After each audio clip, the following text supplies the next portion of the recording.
Apocalipsis 3, entonces versículo 14 al 22. Estamos en el último culto ya del año 2024 y bueno, el fin de año es una bonita etapa para nosotros, una buena etapa para nosotros examinarnos. Si bien el examen cristiano debe ser una constante en cada uno de nosotros, debe ser algo que cada cierto tiempo estemos haciendo, analizándonos, examinándonos bíblicamente. El fin de año es una etapa, una buena etapa para ver si nosotros hemos crecido en el Señor, si nosotros hemos madurado en la gracia del Señor, si nosotros hemos considerado nuestros caminos con el Señor, si nosotros estamos realmente a cuentas con Dios. Son cosas que debemos preguntarnos constantemente en nuestra vida. ¿Estamos a cuentas con Dios? ¿Estamos sirviendo a Dios? ¿Estamos con nuestro corazón, con nuestra vida entregada al Señor de verdad? Bueno, y el Señor nos ha dejado 7 cartas en el libro de Apocalipsis que nos relatan 7 estados de la iglesia de Cristo. Cómo se encontraba la iglesia de Cristo en Asia Menor, no solamente en esas 7 iglesias, sino para nosotros también examinarnos a la luz de esas iglesias. Y como dice el verso final de cada una de las cartas, el que tiene oído, oiga lo que el Espíritu dice a las iglesias, y que nosotros a través de estas cartas podamos oír también la voz de Dios y examinarnos a la luz de la palabra de Dios, a la luz de lo que el Señor Jesucristo tiene que decirnos, porque lo tremendo de esto, hermanos, de estas 7 cartas de Cristo a la iglesia de Asia Menor, es que Él, Cristo mismo, es el que da el diagnóstico de cada una de las iglesias. Es el que les dice a las iglesias cómo ustedes están. Es como si tú fueras al médico, ¿cierto? A hacerte un escáner completo, un chequeo completo que te dice realmente, mira, así tú estás, esta es tu salud. Esta es la condición en la que tú te encuentras. Estos reflejó el escáner, las radiografías, ¿cierto? Los exámenes de sangre, todo lo que tú te hiciste, esto reflejó de tu salud. Así realmente tú estás. Y esto es lo que necesitas para poder lidiar con este problema en el que te encuentras en este minuto, con esta enfermedad con la cual tú tienes. Ahora sabemos que un médico puede equivocarse, que un médico puede dar un diagnóstico equivocado. Cada uno de nosotros puede dar una percepción de cada uno de nosotros equivocada. Pero cuando se trata del Señor, Él da un diagnóstico infalible, un diagnóstico que no falla. Él te dice realmente cómo tú estás, aunque tú creas lo contrario, aunque tú creas lo contrario. En la mañana la iglesia exhortaba en otra iglesia de Apocalipsis, que es la iglesia de Sardis. Y el Señor le dice a la iglesia de Sardis, tú tienes un nombre de que vives, pero estás muerta. La realidad es que estás muerto. O sea, esa es tu realidad. No te tienes una reputación, un nombre, pero eso es una mentira.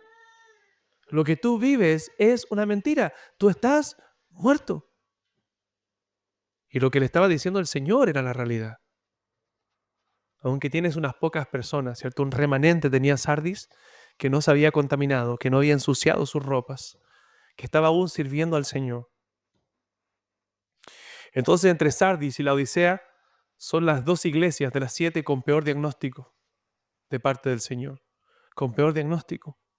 Y mire lo que dice, verso 14 al verso 22. Apocalipsis capítulo 3, verso 14 al verso 22. Vamos a leer lo que dice la palabra del Señor.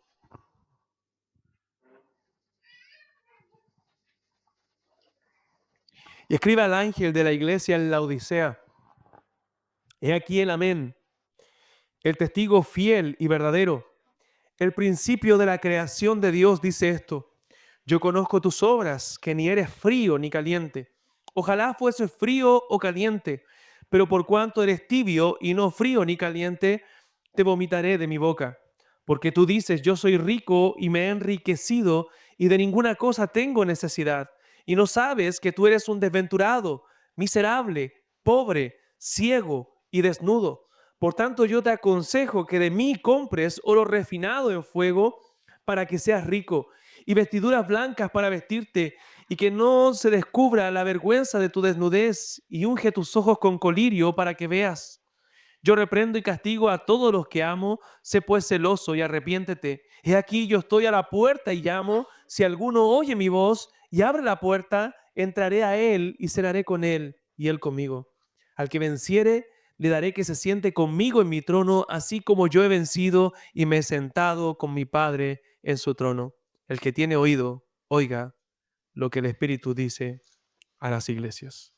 Tomen asiento, hermanos.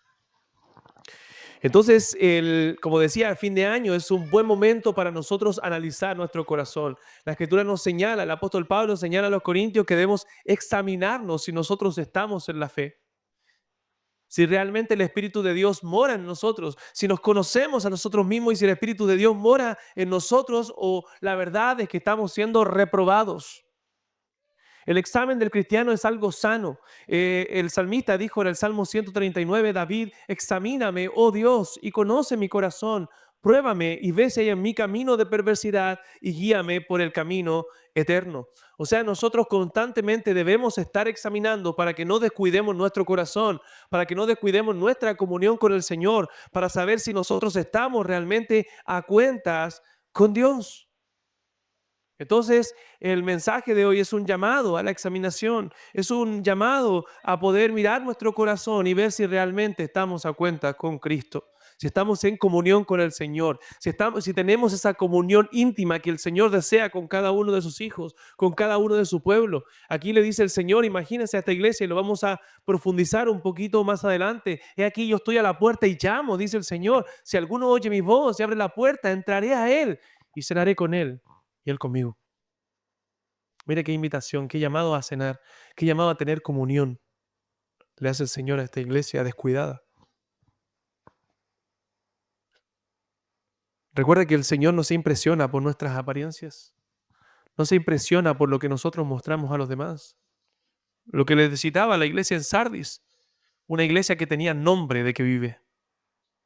A veces tenemos nombre de cristiano, nombre de servir al Señor, pero realmente estamos muertos y estamos dejando morir muchas cosas de nuestra vida espiritual. Por eso el Señor le dice a la misma iglesia, afirma lo que está para morir. Dentro de los consejos, de los imperativos que le da esta iglesia, es ser vigilante, recuerda lo que has oído, guárdalo, afirma lo que está para morir y arrepiéntete. Y ese es el llamado que nos hace el Señor a través de su palabra. El Señor acusa a esta iglesia de ser una iglesia tibia, no ser una iglesia, el Señor le dice, ojalá fuese frío o caliente, pero no eres ni frío ni caliente, eres una iglesia tibia. Y el Señor dice, los tibios los vomitaré de mi boca. O sea, son palabras muy fuertes de parte del Señor para esta iglesia. Quizás las dos iglesias que reciben palabras más fuertes o el diagnóstico más fuerte o la enfermedad más fuerte en sus vidas es la iglesia de Sardis y la iglesia en la Odisea. Bueno, ¿cuál es el contexto para que nosotros poder entender esta carta? ¿Cuál es el contexto en el cual fue escrita? Bueno, en el contexto de esta iglesia podemos ver que en cuanto a su geografía, la Odisea se encontraba muy cerca, quizás más o menos a 15 kilómetros de la iglesia de Colosas, que no es mencionada dentro de las 7 iglesias de Asia Menor. Y lo más probable es porque estas cartas tenían que circular. Estas cartas no eran solamente para esa iglesia específicamente, sino para la iglesia de todos los tiempos, para nosotros también. De hecho, cuando usted lee Colosenses, dice que esta carta se lea en la Odisea, y la de la Odisea, que no fue una carta inspirada, se lean en la iglesia de los Colosenses. Entonces, este hombre llamado Epafras, que fue el fundador de la iglesia de Colosa, probablemente estaba trabajando en todo ese sector cercano, en ese lugar, cerca de 15 kilómetros a la redonda, que era Colosa, Heriápolis y también esta ciudad llamada la Odisea. Entonces, la Odisea estaba a unos 15 kilómetros de Colosas y a unos 10 de otra ciudad llamada Heriápolis. La condición económica de la ciudad de la Odisea, a diferencia de otras ciudades de Asia Menor, era muy, muy buena. La ciudad se conoce que tenía producción de lana negra, y también tenía una escuela oftalmológica importante que podía ya en aquellos tiempos ofrecer medicina para enfermedades a la vista. Note el contexto de la carta, vaya asimilando esto con lo que el Señor dice en la carta y cómo Él se va presentando a, a esta iglesia. Ellos tenían un colirio especial que podía sanar o podía ayudar a la vista. Entonces, esta ciudad tenía tantos recursos que en aquellos tiempos, después incluso de un terremoto, no se vieron afectados por ello para la reconstrucción y con sus mismos recursos ellos reconstruyeron. No tuvieron que pedir al Imperio Romano, que era quien los gobernaba para la reconstrucción. No aceptaron nada de Roma, sino que con sus propios recursos ellos reconstruyeron. En sus alrededores tenían aguas termales también, muy conocidas, y la ciudad de la Odisea era conocida porque tenía problemas de agua. Tenían justamente problemas de agua. Entonces, ¿qué tenían que hacer ellos? Traer aguas a través de tuberías subterráneas de otros lugares, de otras ciudades. E incluso hay restos arqueológicos que han comprobado eso, que a través de tuberías ellos traían aguas. Heriápolis se caracterizaba por tener aguas termales y Colosas se caracterizaba por tener agua fresca. Pero ¿qué pasaba? ¿Qué pasaba? Esta ciudad, por traer aguas a través de tuberías, lo que llegaba a la Odisea era un agua tibia, un agua muy difícil de beber, un agua que era desagradable, y eso nos da el antecedente de lo que el Señor le dice a esta iglesia. O sea, usa la misma condición geográfica, la misma condición y necesidad del agua de esta ciudad para describir cuál era su mayor problema, la tibieza espiritual. O sea, así como ellos estaban entendiendo claramente lo que el Señor les decía, porque así como ustedes tienen esta agua tibia que llega, que nos sirve para beber, así están ustedes. Así están ustedes en esa condición. Versículo 14, mire cómo el Señor se identifica a esta iglesia y le dice, escriba al ángel de la iglesia en la Odisea, he aquí el amén, el testigo fiel y verdadero, el principio de la creación de Dios, dice esto, yo conozco tus obras, que ni eres frío ni caliente, ojalá fueses frío o caliente. Entonces esta es una declaración de que Él es el verdadero, de que Él es el testigo fiel. En el Antiguo Testamento Dios se presenta como el Dios de verdad, como el Dios verdadero. Y en el Nuevo Testamento Cristo Jesús se presenta como ese Dios de verdad. O sea, Cristo se está presentando como el verdadero Dios. Es por eso que Juan lo presenta como el yo soy, el gran yo soy, el yo soy la verdad y la vida, y nadie viene al Padre sino por mí. Yo soy la resurrección y la vida, porque en el Antiguo Testamento, en el Antiguo Pacto, Dios, Jehová, se había presentado como el yo soy el que soy. Entonces Cristo en el Nuevo Testamento se presenta como ese Jehová del Antiguo Testamento, como el verdadero Dios. Por tanto, lo que Cristo estaba diciendo es fiel, es verdadero, porque Él es el Señor. Entonces lo que la iglesia iba a oír a continuación era algo que ellos debían prestar muchísima atención. Imagínense, hermanos, que en este momento nos llegara una carta desde el cielo, una carta directamente de Dios, una carta directamente de Cristo que nos dijera ciertas cosas respecto a esta iglesia en Quillón. O sea, es una carta a la cual deberíamos leer con mucha reverencia y deberíamos prestar mucha atención porque nos va a decir verdades. Eso es lo que estaba pasando aquí, y esta iglesia debía prestar atención a estas verdades. Los laodicenses no debían abandonar el mensaje de verdad, y ninguna de estas iglesias de Asia Menor.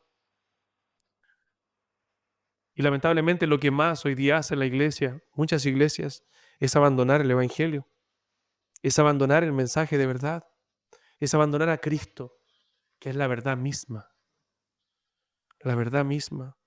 Dice ahí que Él es el principio de la creación de Dios. Y aquí no está diciendo que Cristo es el primer ser creado, porque Cristo es el eterno y verdadero Dios. Él es Dios verdadero.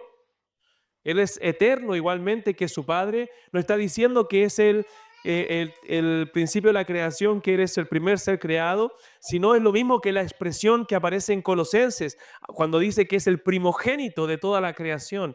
Lo que quiere decir la palabra ahí es que Cristo está por sobre toda la creación, que Él es primero ante todas las cosas. Él es el principio de la creación, Él es el primogénito de la creación, porque en Él, como dice Colosenses, fueron creadas todas las cosas y todas las cosas en Él subsisten.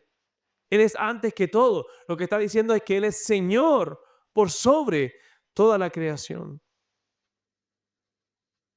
Él es la imagen del Dios invisible, como dice Colosenses. Todo fue creado por medio de Él y para Él. Como dice Juan capítulo 1 también, hablando de Cristo, que en el principio era el Verbo y el Verbo estaba con Dios y el Verbo era Dios y todas las cosas por Él fueron creadas. Y sin Él, nada de lo que ha sido hecho fue hecho. Todo fue hecho por nuestro Señor Jesucristo. Entonces, si Él es el creador, si Él es Señor y tiene la palabra fiel y verdadera, entonces Él tiene todo para que nosotros podamos vivir.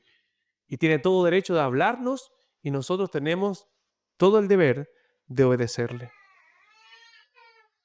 Y es tan poderosa su palabra que aunque una iglesia esté muriendo, como la iglesia de Sardis, una iglesia esté en las condiciones como la iglesia de la Odisea, Él con su palabra puede traer la iglesia a la vida.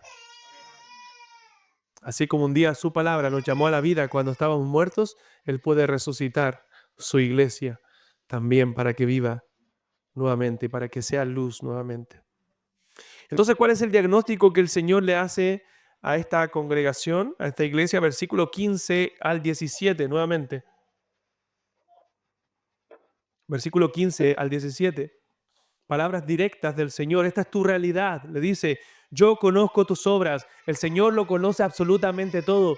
Nada escapa de la mano del Señor, hermanos. Él sabe lo que hay en lo profundo de nuestro corazón. Él sabe lo que estás pensando en este minuto. Él sabe si estás poniendo atención. Él sabe si estás concentrado en su palabra. Él sabe si lo amas. Él sabe si estás bien espiritualmente, si estás desanimado o no. Él lo conoce absolutamente todo. Yo conozco tus obras, que ni eres frío ni caliente. Ojalá fuese frío o caliente. Pero por cuanto eres tibio y no frío ni caliente, te vomitaré de mi boca.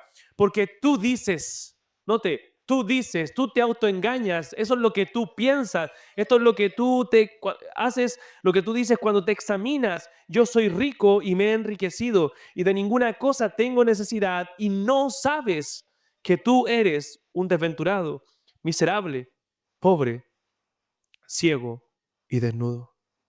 O sea, este examen que el Señor reveló a esta iglesia, que el Señor le escribió a esta iglesia, reveló un mal terrible.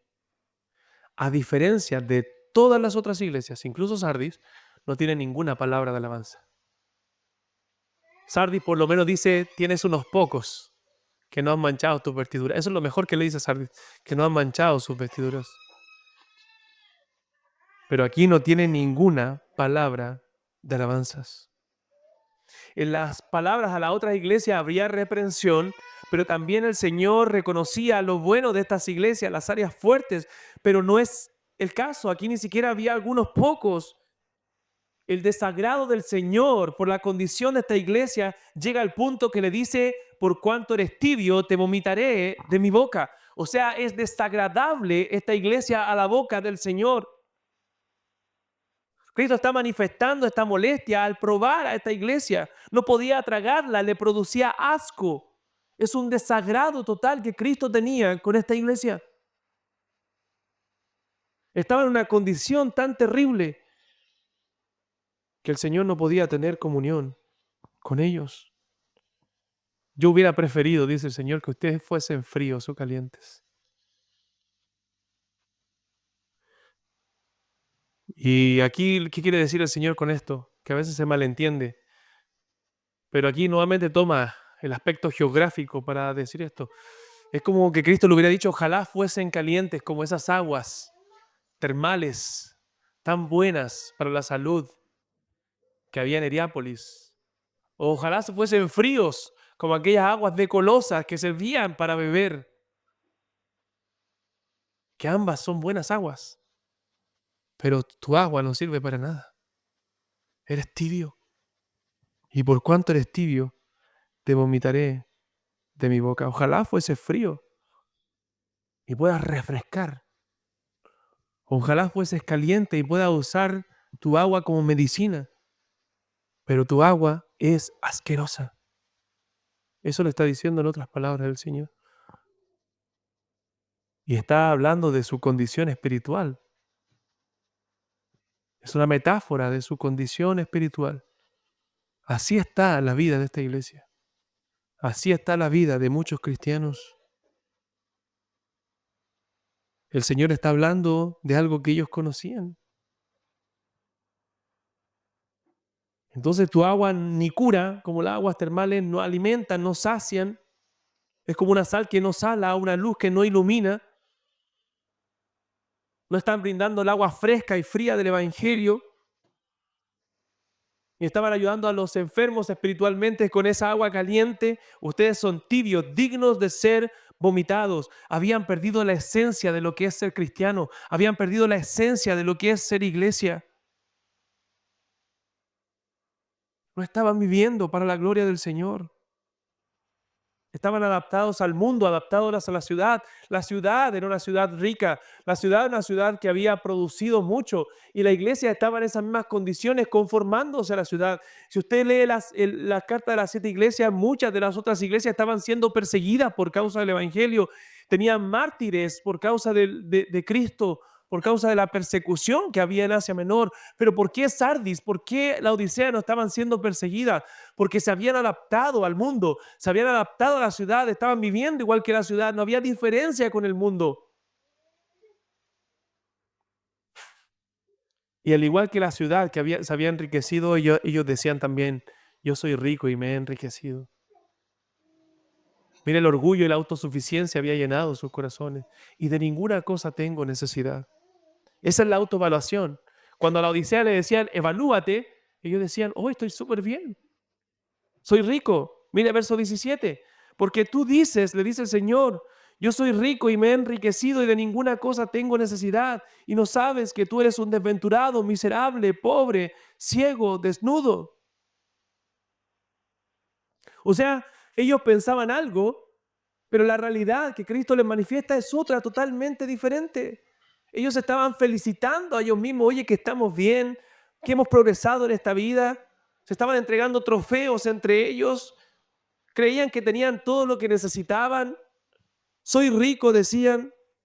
Había una soberbia en los corazones de estos creyentes. Y eso nos dice lo peligroso que es evaluarnos ante nuestros propios ojos. Dios no nos llama a un examen a nuestros propios ojos. No le dice que le pregunte a tu esposo o a tu esposa cómo estamos. Analízate a la luz del Evangelio, a la luz de la palabra de Dios. ¿Qué Dios dice de nosotros? ¿Cómo Dios dice que estamos? ¿Estamos cumpliendo las demandas de Dios? Bueno, el Señor les dice a esta iglesia, tú eres un pobre, ciego, desventurado, desnudo, te estás autoengañando, es tan triste tu condición, es tan pusilánime tu condición, que tú eres un enfermo que cree que está sano. No hay nada más deplorable en la vida que estar autoengañados, que todo el mundo está viendo que tú estás mal menos tú. Es triste eso, ¿no? Entonces, esto nos recuerda algo también, el peligro y el desenfoque que produce el amor a las cosas de este mundo, el amor a las riquezas. Ellos se habían enfocado tanto en producir solamente, en su vida material solamente, que olvidaron lo espiritual y creyeron que las bendiciones de Dios son físicas y materiales solamente. Eso es doctrina de la prosperidad. Pero el Señor una y otra vez nos exhorta acerca del peligro de poner nuestra mirada, de poner nuestro amor en las riquezas. Muchos se extraviaron de la fe, dice el apóstol Pablo, producto de eso. Entonces, a veces pensamos que eso hace tanto bien, que poner nuestra mirada y nuestro amor en las cosas de este mundo hace tanto bien, pero hermanos, hace tanto mal y destruye tantas vidas. Ha destruido tantas vidas. Dice la Biblia en Proverbios que tal es la senda, tal es el camino de todo el que es dado a la codicia, la cual, dice, quita la vida de sus poseedores. Lo que hace la codicia es quitarte la vida, finalmente. No darte una buena vida. No te da una buena vida, te quita la vida. Los laodicenses no estaban intranquilos por cómo estaban. Ellos estaban cómodos. Estaban tranquilos en esa condición. Estaban relajados, estaban complacidos, estaban satisfechos con ellos mismos. Esa era su condición. Pero hermano, la complacencia personal, la satisfacción es incompatible con un espíritu de dependencia del Señor. Si pensamos que ya hemos llegado, si pensamos que ya estamos bien, entonces no clamaremos más, entonces no pediremos más al Señor, no nos esforzaremos más por Él, porque creemos que ya lo hemos alcanzado todo, que ya servimos lo suficiente, que ya le amamos lo suficiente, que ya oramos lo suficiente, que ya estudiamos la palabra lo suficiente. La complacencia no es parte, complacencia personal no es parte de la vida cristiana. Nosotros siempre debemos ser pobres en espíritu. Y el ser pobres en espíritu significa ser necesitados de Dios, tener esa necesidad, ser mendigos espirituales que cada vez quieran y necesiten más de su Señor y conocerle más, llamarle más. Hermanos, no podemos estar satisfechos con el nivel de cristianismo que nosotros tenemos hoy día porque es bajo, porque no hemos alcanzado nada todavía. No podemos estar satisfechos con el conocimiento de Cristo, con el conocimiento de la palabra que hoy día tenemos. Necesitamos más del Señor. Y ese es el diagnóstico que Cristo le hace a esta iglesia. Ustedes están pobres, tienen riquezas físicas, pero espiritualmente están totalmente empobrecidos, más que cualquier otra iglesia. Pero el Señor no los deja ahí, sino que les da el remedio. El gran médico, el médico de médicos, les dice cuál es su diagnóstico, pero también les dice cuál es la solución a ese problema. Versículo 18. Por tanto, yo te aconsejo, el Señor Jesucristo está hablando, que de mí compres. Tú quieres ser rico, ¿no? Te aconsejo que de mí compres oro refinado en fuego para que seas rico y vestiduras blancas para vestirte. ¿Se visten con vestidos esplendorosos ustedes? Bueno, compra vestiduras blancas. Necesitas el perdón. Necesitas las ropas de Cristo, la justicia de Cristo. Y que no se descubra la vergüenza de tu desnudez. Y ustedes se jactan de tener medicina y de producir dinero a través de la medicina. Bueno, unge tus ojos con colirios para que veas realmente, para que tú puedas ver tu condición, para que tú puedas ver tu necesidad. Yo reprendo y castigo a todos los que amo. Sé pues celoso y arrepiéntete. Sé pues celoso y arrepiéntete. Hermanos, esta iglesia no estaba en una posición de no retorno. Si bien estaba muy mal, el Señor siempre da otras oportunidades. Y gloria a Dios por eso, porque el Señor nos da otras oportunidades para arrepentirnos, para volvernos a Él. Y les da la solución en su misericordia, en su gracia, en su amor, les da la solución. Y le dice que compren 3 cosas, oro refinado para que sean verdaderamente ricos, para que tengan esa riqueza espiritual, para que compren lo más preciado que un creyente puede tener, que es Cristo, vestiduras blancas para que tapen esa vergüenza, esa desnudez en la que se encontraban, y colirio para ungir los ojos y poder ver la realidad. Hermanos, el peor problema de ellos es que no estaban viendo las cosas como son. A veces tú crees que estás viendo claramente todo, pero a lo mejor si analizas tu vida espiritual, no estás viendo claramente. Ellos se creían ricos, pero eran unos mendigos. Pero gloria al Señor porque Él les da el remedio, el medicamento perfecto para que puedan ser sanados de su problema. Ellos no tenían cómo comprar esas cosas. Tenían mucho dinero, pero no podían comprarlas con dinero. Necesitaban arrepentirse y volver a Cristo. El entregar sus vidas a Cristo le iba a llevar a tener oro, porque en Cristo están escondidos todos los tesoros de la sabiduría y del conocimiento, porque en Él estamos completos, porque solamente Él puede perdonar nuestros pecados y vestirnos de ropas blancas, porque solamente Él puede darnos verdadera visión para poder ver la realidad de nuestra vida y nuestra condición de pecado.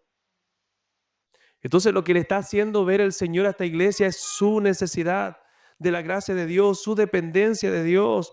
Ellos necesitaban buscar estas cosas que solamente las podían encontrar en Dios y no en el mundo, no en las posesiones, no en sus riquezas. La Odisea era rico por su lana negra, ¿cierto? Y podían tener vestidos, pero estaban desnudos. Eran ricos porque habían producido el medicamento para los ojos, pero no se habían echado ellos mismos para poder ver. Entonces el Señor se da cuenta que toma la analogía de la ciudad, de lo que estaba sucediendo ahí, para hablar de su condición espiritual. Hermanos, lamentablemente a esta gente la buena vida les había afectado. Todas veces luchamos por vivir una buena vida y no está mal, pero a veces perdemos la vida queriendo vivir una buena vida. Corremos tras el sueño americano y lo único que hallamos es desdicha, porque eso nos llena el corazón. Eso nos llena el corazón. Acabamos de llegar con mi esposa de Estados Unidos la semana antes pasada. Estuvimos 15 días allá y ¿saben lo que decíamos, hermanos? Nosotros no podríamos vivir en esta ciudad. ¿Sabe por qué? Porque la gente lo único que vive es tras las posesiones. No todas, muchos. Es un lujo que llega a dar asco en algunos lugares, que un cristiano no podría estar ahí, como yo por lo menos, o como mi esposa.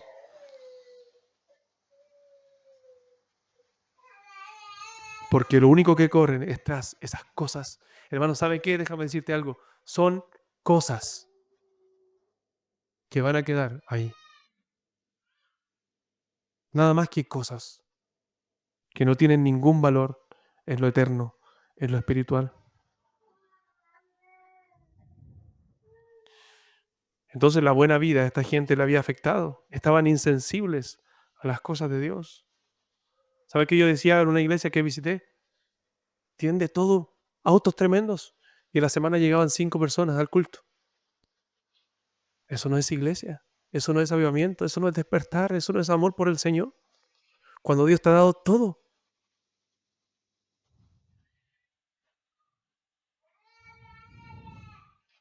Así estaban los de los laodicenses. Pero el Señor les da a entender que eran pobres, eran desventurados. ¿Cómo viviremos nosotros, hermanos? ¿Cómo vivimos nosotros? ¿Puedes decir que tú vives dependiente del Señor? ¿Qué tan consciente estás de lo que necesitas del Señor, de los recursos de la gracia de Dios? Mira el verso 19. El Señor le hace un llamado al arrepentimiento. Dice, yo reprendo y castigo a todos los que amo. Gloria al Señor porque Él nos reprende, porque Él nos corrige, porque Él está corrigiendo a esta iglesia por el amor que le muestra a esta iglesia. Sé pues celoso y arrepiéntete. Considera estas cosas y arrepiéntete. No es posible ser hijo de Dios y no experimentar una disciplina amorosa de nuestro Padre Celestial. Dios nos disciplina. No hay condenación para nosotros, no hay juicio sobre nosotros, pero sí hay disciplina de parte del Señor. Y eso lo dice Hebreos capítulo 12. Entonces el Señor se mete en la vida de su iglesia porque Él nos disciplina. Independientemente de la condición de la iglesia, Dios quiere que su iglesia sea más santa. Él quiere ver santidad en su iglesia. Y Él corrige a los que son suyos. Y el Señor siempre va a querer hacer algo para hacernos conscientes de nuestro pecado. Él no nos dejará indiferentes a nuestra condición. Y eso es algo que debemos valorar del Señor, su amor para con nosotros al disciplinarnos, como nosotros corregimos a nuestros hijos para enseñarlos, para guiarlos con amor. Entonces el Señor le dice, sean celosos de esto y arrepiéntanse. Hermanos, no seamos tibios, cristianos tibios. Cristo quiere celo, Cristo quiere fervor, Cristo quiere amor por Él, deseo por hacer su voluntad. A veces vivimos impávidos, somos simples espectadores de lo que Dios hace, lo estamos sirviendo, comprometidos en su obra. Señor quiere que seamos celosos de buenas obras y fervientes en espíritu. La tibieza no puede ser una opción para nosotros. No somos cristianos a medias tintas. Debemos arrepentirnos y arrepentirnos con un quebrantamiento de corazón.